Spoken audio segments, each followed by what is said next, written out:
मित्रांनो, कर्जमाफीची प्रतीक्षा अजून किती दिवस असे प्रश्न आता शेतकरी बांधव कमेंट बॉक्समध्ये ते करू लागले आणि असे प्रश्न आता शेतकरी विचारू लागले. नेमकं याचं काय उत्तर आहे?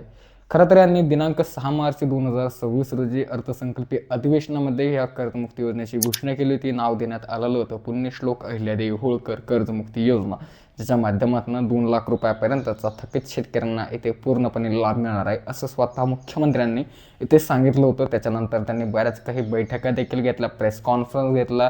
त्याच्यामध्ये त्यांनी सांगितलं, विविध ठिकाणी विविध प्रसारमाध्यमांमध्ये सांगितलं या तारखेला असा असा अहवाल येणार, तसं तसं सर्व काही कार्यवाही होणार, ही समिती अहवाल देणार, मग अहवाल आल्याच्या नंतर मंत्रिमंडळ निर्णय घेणार, मग शेतकऱ्यांना लाभ देण्यात येणार, अशी विविध माहिती बऱ्याच वेळेस त्यांनी सोशल मीडियावरती बोलत असताना पत्रकारांशी दिलेली आहे मुख्यमंत्र्यांनी थेट स्वतःहून. परंतु अद्याप कर्जमाफीचा कोणताही विषय इथे मार्गी लागला नाही. आणि परंतु आता स्वतः मुख्यमंत्र्यांनी एक महत्त्वपूर्ण असं अपडेट त्यांच्या माध्यमातून इथे जारी केलं आहे. कर्जमुक्ती योजनेअंतर्गत त्याच्या माध्यमातून त्यांनी कर्जमाफीसाठी परत एक महत्त्वपूर्ण असे अपडेट जारी केलं, माहिती जारी केली. नेमकं काय सांगितलं तेच ह्या व्हिडिओमध्ये तुम्हाला सविस्तर सांगणार आहे.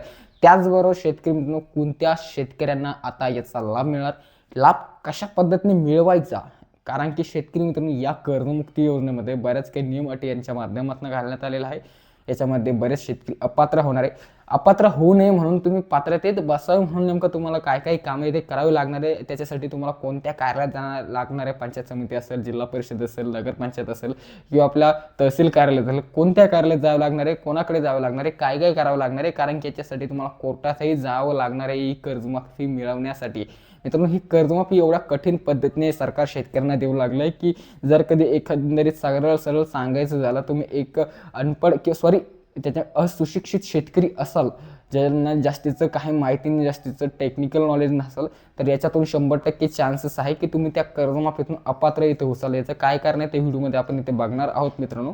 त्याच्यापूर्वी तुम्हाला सर्व काही माहिती परत एकदा सांगणार आहे. तसं तर ऑलरेडी भरपूर साऱ्या व्हिडिओजमध्ये आपण शेतकऱ्यांना योग्य पद्धतीने मार्गदर्शन कर्जमाफीसाठी इथे केलेलंच आहे, परंतु बऱ्याच काही शेतकऱ्यांनी ते व्हिडिओ बघितले असेल किंवा नसेल बघितले, तर परत एकदा ह्या व्हिडिओमध्ये सर्व काही माहिती तुम्हाला सांगण्याचं काम इथे करणार आहे. खरं तर मित्रांनो, मुख्यमंत्र्यांनी आता मागील काही दिवसापूर्वी सांगितलं होतं की एक समिती अहवाल येणार आहे, तर जी की परदेशी समिती तिने अहवालही सादर केला. अहवाल सादर होऊन 10 ते 12 दिवसाचा कालावधी ते पूर्ण झाला. आता परत मुख्यमंत्री साहेब म्हणतात की याच्यासाठी मंत्रिमंडळाची आवश्यकता आहे, मंत्रिमंडळाची निर्णय घेण्याची एक आवश्यकता आहे. याच्यासाठी सर्व काही परत मंत्रिमंडळाकडे सर्व काही याचा सादर जे आहे की अहवाल द्यावा लागणार आहे. याच्या माध्यमातून कर्जमाफीचा फायनल निर्णय इथे घेण्यात येईल.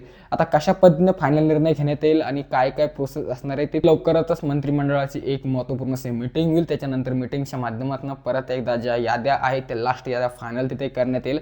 जवळपास जे आहे की परदेशी समितीने दिलेल्या अहवालानुसार जे आहे की 34,70,000 पेक्षा पण जास्तीचे शेतकरी आता कर्जमाफीसाठी इथे पात्रतेत ठरवण्यात आलेले आहे मित्रांनो.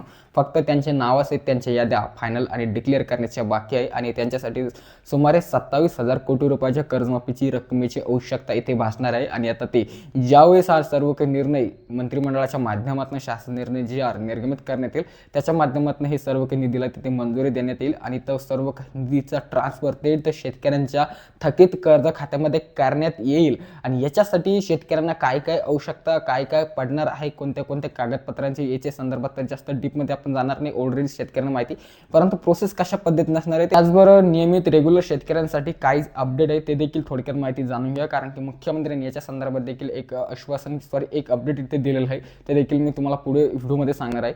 मित्रांनो, ज्यावेळेस सर्व काही निधीचं ट्रान्सफर तुमच्या थकीत कर्ज खात्यात केलं जाईल, हालाकी याच्यासाठी तुमचं थकीत कर्ज खातं हे तुमच्या जे आहे की फार्मर युनिक ID कार्डला लिंक असणं गरजेचं आहे. की मित्रांनो, ज्या पद्धतीने सर्व काही कामे आधारने शेतकऱ्यांचे होत असतात, त्याच पद्धतीने आता शेतकऱ्यांचे काम हे ID ने होणार आहे, फार्मर ID ने इथे होणार आहे. तुमचं फार्मर ID नंबर तिथे सबमिट करून सर्व काही बँक मॅनेजर तुमचं कर्ज खातं चेक करेल. तुमचं कर्ज खातं कधीपासून कधीपर्यंत थकीत आहे, याच्यासाठी तुम्ही थकीतमध्ये पात्र बसतात का, जे की सप्टेंबर 2025 पर्यंतची शेवटची तारीख आहे, त्या तारखेपर्यंत थकीत असाल आणि त्याच्यापूर्वी 2 वर्ष अगोदर तुम्ही 1 रुपयाचं कोणते कर्ज भरलेलं नसेल, तरच तुम्हाला 2 लाख रुपयापर्यंतचं थकीत कर्जाचा तिथे लाभ मिळणार आहे. अर्थात तुमचं 2 लाख रुपयापर्यंतचं सरसकटचं थकीत कर्ज तिथे माफ होणार आहे. मित्रांनो, अशा पद्धतीने बँक मॅनेजर सर्व काही करेल आणि तुमचा 7/12 जेवढं पण काही थकीत कर्ज आहे ते तिथे क्लिअर होईल, नील होऊन जाईल आणि तुमचा 7/12 2 लाख रुपयापर्यंतचा करा तिथे येईल अशी प्रोसेस ही आता इथे असणार आहे.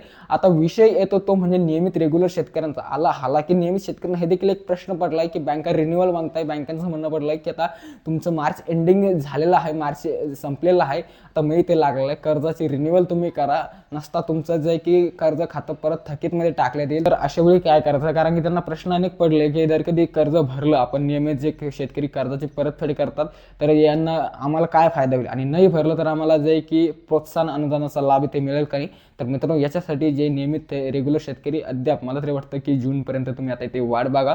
तुमच्या मर्जीनुसार जर कधी तुम्हाला नियमित राहायचं असेल तर तुम्ही भरू शकता. कर्ज नाही भरलं तर तुम्हाला याचा लाभ मिळाला का नाही, तर मित्रांनो 100% तुम्हाला याचा लाभ मिळणार, याच्यात काही संकोच नाही. परंतु तुमचं खातं परत जे आहे की डुबीत खात्यात तिथे पडू शकतं जर कधी एक तुम्ही नियमित रेग्युलर शेतकरी असाल.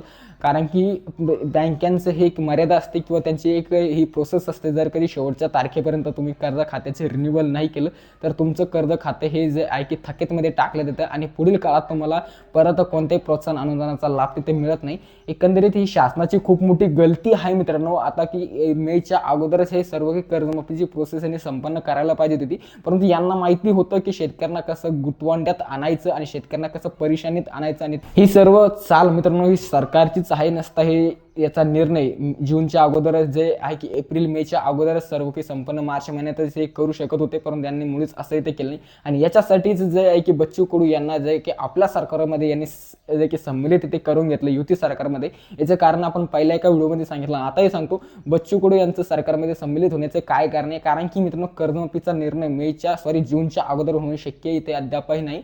मला तर वाटतं जूनपर्यंत झाला तर ठीक नसता, याला जुलै ऑगस्ट सप्टेंबरपर्यंत देखील ही सर्व काही याची प्रोसेस इथे होऊ शकते. कारण की सरकारचा इथे काहीच भरोसा नाही मित्रांनो, कारण की यांनी जे आतापर्यंत आश्वासन दिले मला तर वाटतं याच्यापर्यंत 70% देखील आश्वासन यांनी पूर्ण केले असेल. म्हणून म्हणतो जर कधी तुम्ही एक नियमित रेग्युलर शेतकरी असाल आणि तुमच्याकडे जर कधी पैसे असाल, तुम्ही नियमित राहण्यासाठी जर कधी भरू शकत असाल तर नक्की भरा.